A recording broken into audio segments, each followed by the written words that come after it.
calamity na po ang buong Pilipinas dahil sa coronavirus disease 2019 base sa deklarasyon ni Pangulong Rodrigo Duterte.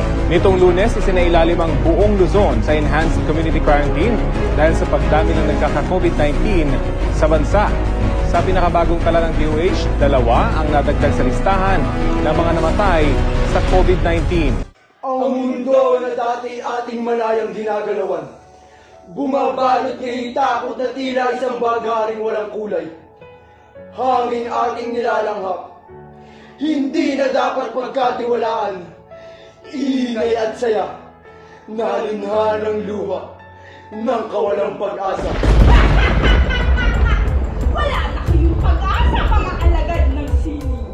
Tuluyan na kayong hinita at kiligin. Mas makabuluhan ngayon ang gadget at online games! At ako si Reyna Po! Ako ang kikilalaning Reyna ng Sangkatauhan! At ako, ang dakila mong sidekick! Hindi kami papayag na sining ay mawala sapagkat ito'y kakambal ng buhay. Salamin ng ating kultura at bulso ng damdamin ng bawat isa. Ang ate niya! Oo nga! Ayaw niyong maniwala? Tingnan niyo! Tingnan niyo si Juan! Yan ba ang sinasabi niyong may interes pa sa sining?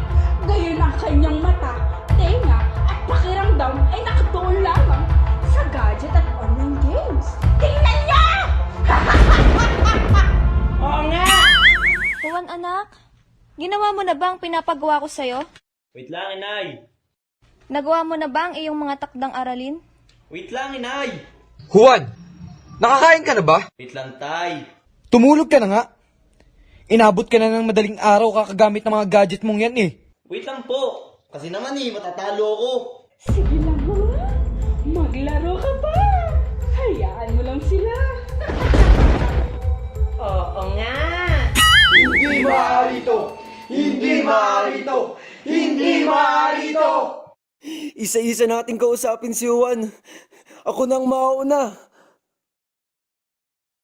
Ayaw mo na bang marinig ang musika na dating naghihele sa'yo?